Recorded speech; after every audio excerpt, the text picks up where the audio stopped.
Welcome to Two-Word Phrases and Beyond. My name is Chris Guest. I'm a speech-language pathologist and I will be narrating the presentation today. To give you a better idea of what we're going to cover today, I'm just going to go through the agenda. First, we'll talk about what two-word phrases are and some of the different types of two-word phrases. We'll talk about strategies to expand phrase length. So using simple language, highlighting different types of words, imitating and adding on, offering two-word choices, and interpreting what you think your child means. We'll show you some examples of people using adding on to expand to two-word phrases or more. And we will talk about strategies you can use beyond the two-word phrase length. And then we'll talk about next steps so you can figure out how you can implement these strategies at home. Let's start by talking about what is a two-word phrase. So I think you probably all know that children start by saying single words or using single signs or single symbols. Once children have about 50 words, signs, or symbols, they often start combining into two-word phrases. So as speech-language pathologists, we consider words, signs, symbols, and gestures to be fairly equal in their importance. So a two-word phrase could be two words like more cheese. It could be a word plus a sign, so it might be more plus you might say cheese or something like it. It might be a word and a picture, so you might say more and then point to cheese. You might do two signs, so you might say more apple, the child without a word assigned to it. You might have a sign and a picture, so you might sign more and point to the cheese, or you might do two pictures, so you might point to the picture of more and the picture of cheese. And not listed on this slide, but you might also have gestures, so you might sign more and then point to what it is that you want. Another thing that varies in two-word phrases beyond how it is that you're communicating the idea is the types of words you use. So when you use single words, you can use a noun all by itself, but typically once you're combining two words, you're not using two names of objects, two nouns together. You are combining things like an action and an object, like go mummy, eat apple, jump bed. You might be using an object and a location, so ball in, teddy up. You might use a describing word and an object, so big ball, black dog, yucky apple. You might use a person and an object, so my ball, mummy car, probably, even though we've listed on this slide the apostrophe S, so the possessive mummy's car or daddy's car, they're probably not marking that yet in their speech. But we still consider it a two-word phrase and would understand it as perhaps that meaning. So what do we need to start combining? So we need two ideas. We need to be able to put two ideas together to act together. We need about 40 or 50 words, signs, or symbols, as I've mentioned before. We need for the children to be able to imitate words and word combinations or signs and sign combinations. So we need that to be going on already. And we need a variety of vocabulary. So as I talked about on the last slide, it's hard to combine two like nouns together or two verbs together. That's not really how we make a phrase. We're not really putting like car and garage together in a sentence with no other words. So we need to have learned already some nouns, some verbs, some adjectives and some prepositions, the definitions of which are on here. So it's much easier and more productive to combine different kinds of vocabulary words together to make a phrase. Now that we have a brief understanding of what is involved in putting together a two-word phrase, let's go through a couple true or false questions to look at more information around helping your child use two-word phrases.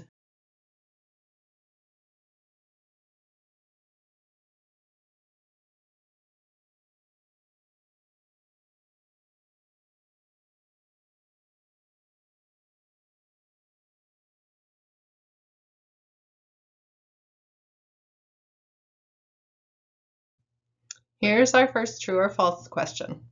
Evan is a 3-year-old boy who has an expressive vocabulary of approximately 50 to 60 words, pictures, and gestures. Evan uses a variety of vocabulary words, including nouns, which are the names of things, verbs, which are action words, adjectives, which are describing words, and prepositions, which are location words. He is ready to start combining two words together.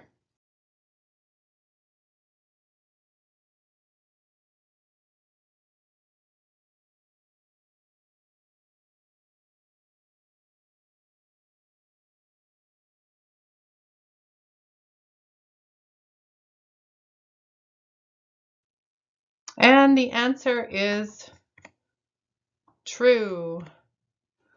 Evan has a good amount and variety of vocabulary to start combining words into two-word phrases. Next, true or false.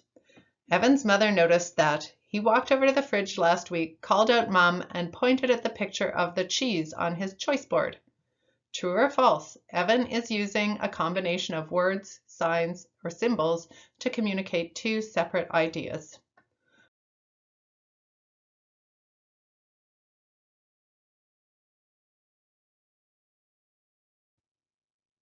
And drum roll, please. The answer is true. Evan has combined a word and a gesture to convey a two-word phrase by our definition. Next, true and false. Evan's little sister Sarah repeats some words and had just started to use single words. She can say mama and dada consistently. True or false, Sarah will start combining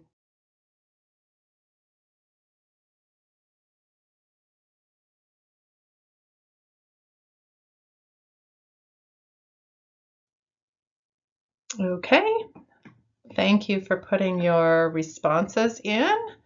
And the answer to this one is false.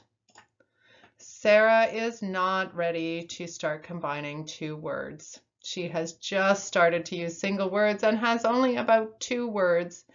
So we'll have to wait a little while before Sarah is likely to be able to combine 2 words into phrases. So thanks for doing that true and false with us. I hope it wasn't too stressful for anyone.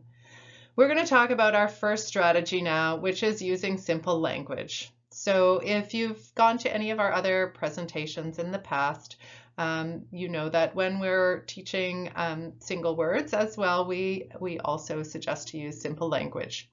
So why do we use simple language? Well, firstly, it's easier for your child to imitate.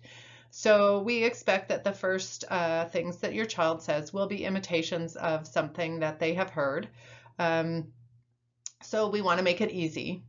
It also shows your child how they can use their few words to make short phrases, so that it's achievable for them. If all they hear is long sentences, they're going to have to figure out for themselves how they can put sentences together with just a couple words.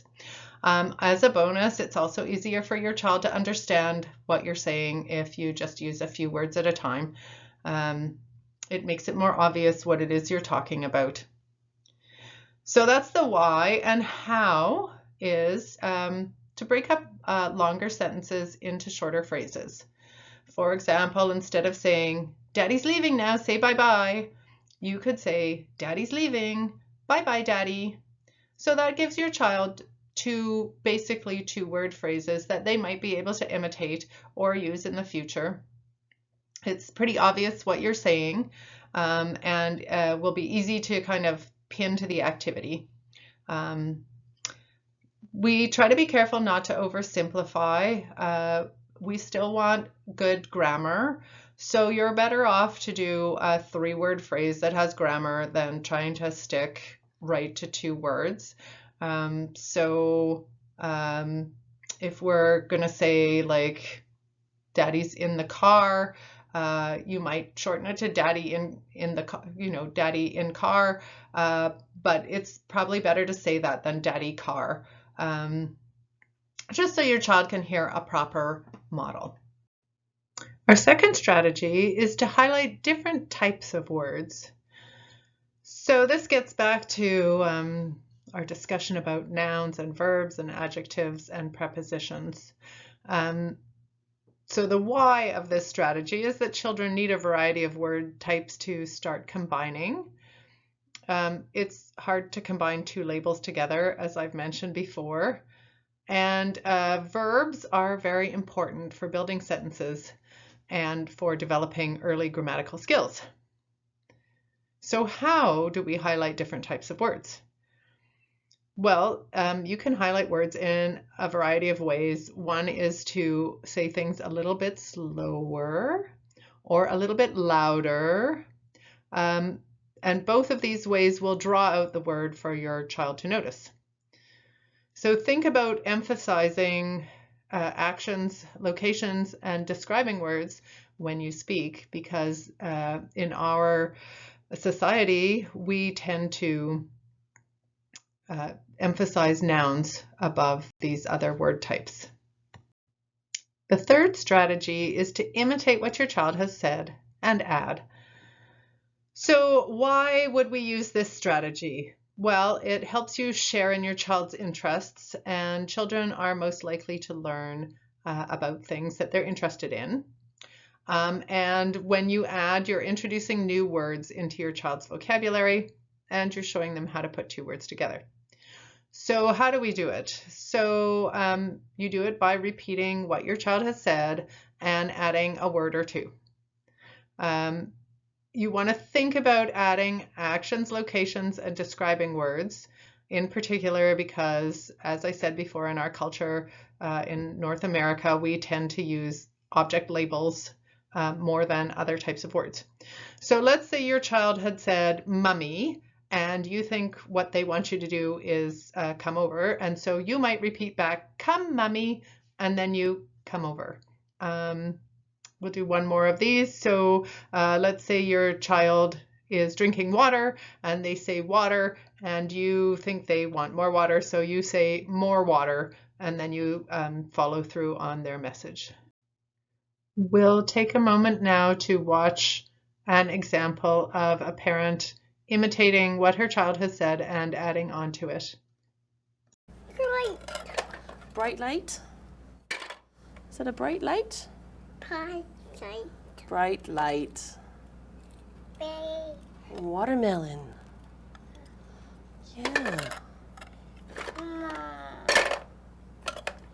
Is that a yummy watermelon? Yummy watermelon? Here we have another example of imitating what the child has said and adding on. Open. Open bubbles.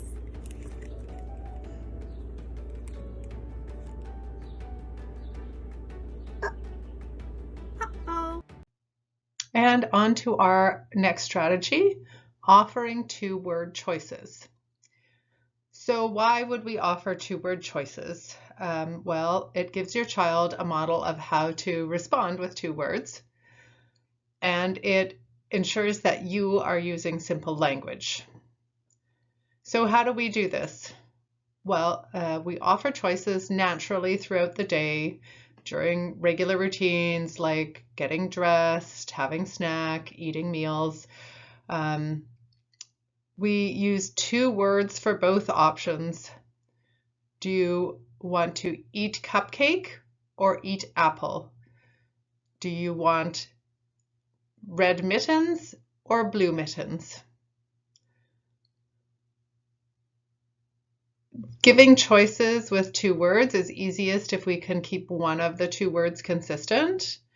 So in the first example, eat was the same in both choices, and in the second example, mittens was the same in both examples. Here is a short example of how we can give choices using 2 words. Put purple shoes or green shoes? Purple shoes. Purple shoes on. Now for the 5th and final strategy for today, interpreting. So first of all, why would we want to interpret? Firstly, it shows your child that you're interested in what they're saying and that you're listening to their sounds, words, gestures, etc. And it gives your child an example of what they might say next time. So how do we interpret? Well, interpreting is basically guessing what you think your child wants to say based on their gestures and their eye gaze and their sounds and any words or signs or symbols that they use. So you're going to use a simple 2-word phrase to basically put words in your child's mouth. So saying what you think they would say if they could say it. So for example, if your child is looking at the crackers on the table and says more, you might interpret that as more crackers, and you would say more crackers, and then wait to see if your child will try to imitate you, and whether they do or not, you will then act accordingly. And here is a video example of interpreting. Daddy's cup? Yeah. Thank you. Sydney's cup?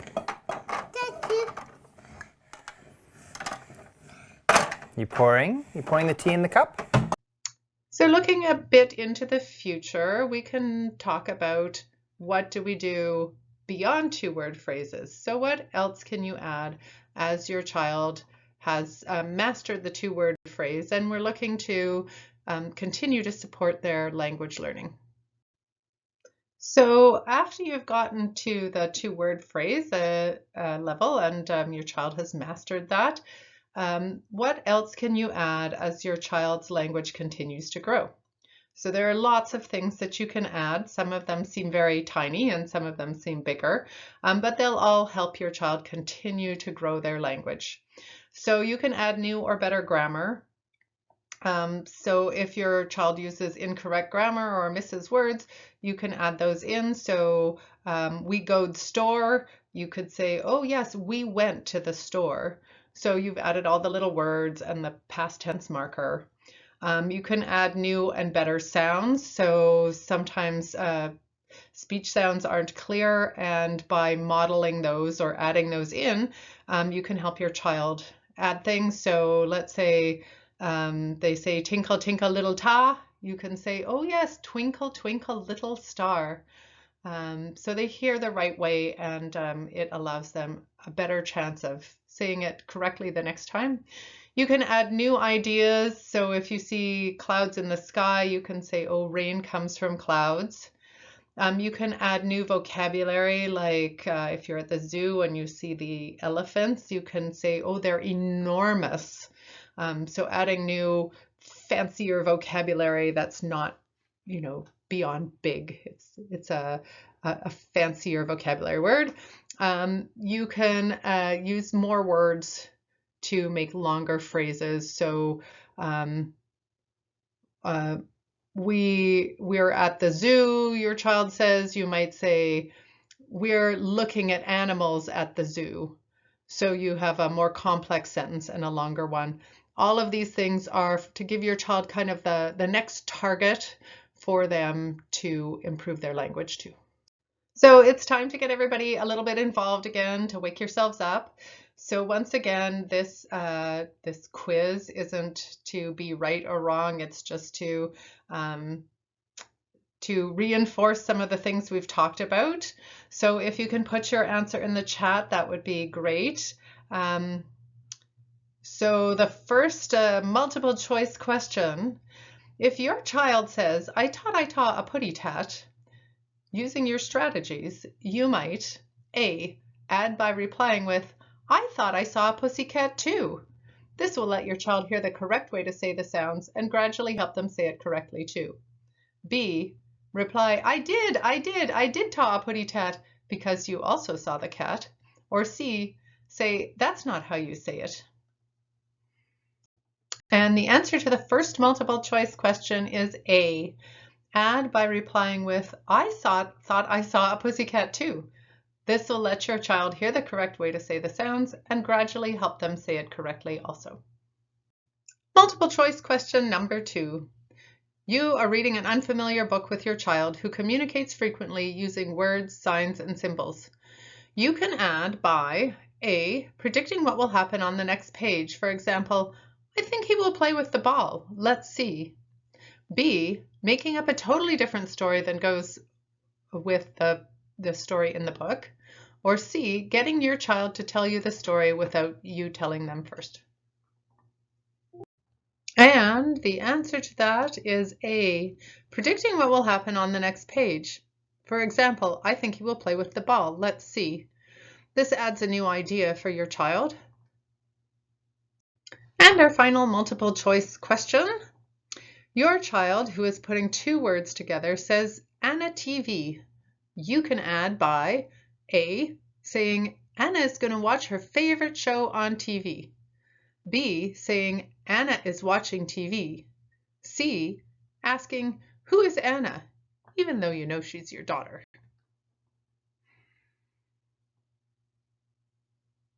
I'll give you a second to put your answer in the chat. And the answer is B, saying Anna is watching TV. In B, you're adding a bit of information, the action word watching, and a grammar word is. You're also confirming the message. Maybe your child did not mean to comment, but rather request or to protest. This gives you a chance to find out. In A, too much information is being added for someone using 2 words at a time usually. And C is a testing question. You both know the answer, so unless you're working on questions, it doesn't add much. Let's briefly look at adding to correct sounds. So in this example, you can see the child says, "Doing on the bus." And the mom says, "They are going on the bus." So you can see mom has added just a few correct sounds so her child can hear the right way to pronounce sounds, but there's no pressure on the child to repeat them, and there's no pressure on the child that they didn't say it right. It's just about providing a better example for next time. Here's a little visual example of adding grammar. So again, the child says, "It drive truck," and the mom says, "He is driving the fire truck." So you can see mom did add a little bit of information because she said fire truck instead of truck, but also added he, which is the correct pronoun instead of it, and is driving, which is the correct form of the verb. Again, just so the child can hear it. We're not asking them to correct themselves, although we'll wait to see if they want to try it again, but there's no pressure on them really to correct themselves right away. And here's the video example of adding. The adult in this video is reading a book with the children who have a few words, and the adult is keeping it simple but also adding some information. Jeffrey wants a turn. Soft. Bah. Bah, says the sheep.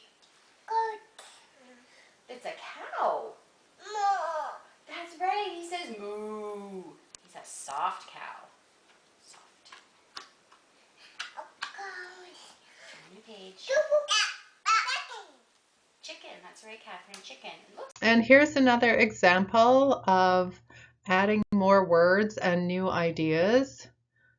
In this video, you can listen. The child says sun, and mom adds some grammar and pronunciation to make it it's a sun, and then adds a new idea, it's bright. Hey, Miranda, do you want the spider or the gorilla? Oh, spider. You picked the spider. Hi, spider. Let's see. It's a sun. Oh, it's so bright. Here comes a surprise. That's the end of the new information for this presentation. Thank you for taking time to come and learn some new strategies, hopefully. The next steps we'd like to suggest is that you choose one strategy you'd like to try. So using simple language, adding different words, imitating and adding, using two-word choices, or interpreting. We'd like you to think about when you're going to try it, and then how are you going to remind yourself. So I would suggest you write down the strategy you want to try and when you're going to try it, and put it somewhere that you can see on a daily basis so you remember to try it. Because I find, at least when I go to workshops, if I don't make a plan for how I'm going to follow through with the new information, it ends up not getting used. So if you need a little bit of help with that, just stay on and let us know. We can help you try to put together a plan for yourself. If you try it out and it's not working, please contact your speech language pathologist who can help you try and work out what might be good for you and your child.